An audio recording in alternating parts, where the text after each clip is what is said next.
A enurese e a encoprese fazem parte das chamadas perturbações da eliminação.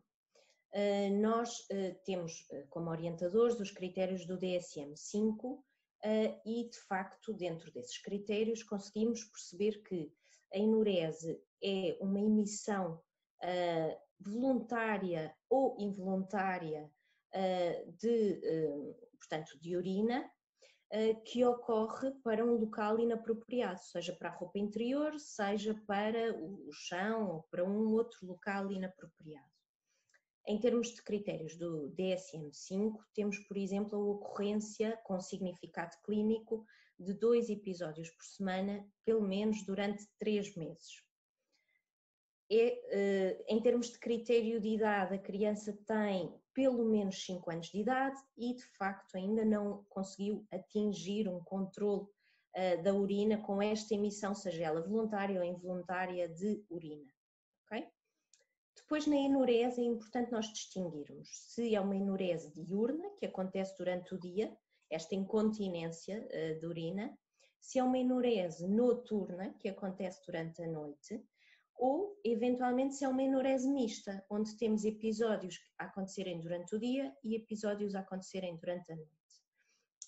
Depois é importante também distinguirmos nas questões da enurese, se é uma enurese primária,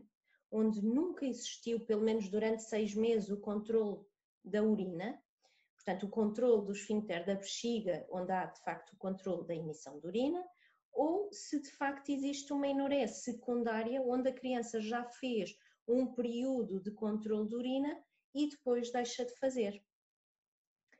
Na questão da encoprese, estamos a falar do controle do intestino, então vamos ter a encoprese como uma emissão de fezes, seja essa emissão mais uma vez voluntária ou involuntária, para um local inapropriado.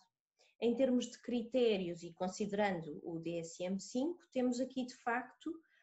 uma emissão pelo menos uma vez por mês durante 3 meses.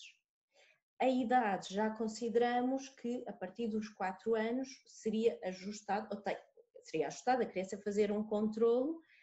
sendo que de facto já tem maturidade fisiológica para o fazer e, portanto, não o fazendo a partir desta idade tem de facto um significado clínico que é importante avaliar. Na questão da encoprese, é importante diferenciar uma encoprese com uma história de obstipação ou uma encoprese sem história de obstipação. De facto, há muitas crianças, e isto parece muito paradoxal para os pais, que têm, por exemplo, uma emissão de fezes continuada na roupa interior, fezes pequenas, fezes líquidas normalmente, onde os pais consideram que a criança até está com algum efeito, por exemplo, laxante de algo que comeu, e pelo contrário nós estamos a falar de uma criança com uma história de obstipação, que tem um intestino muito preenchido e que acontece este fenómeno de as fezes, porque vão sendo impactadas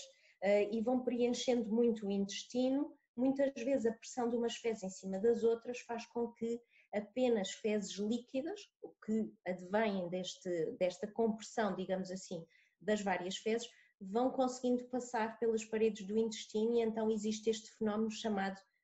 e utilizando a palavra do inglês, de soiling,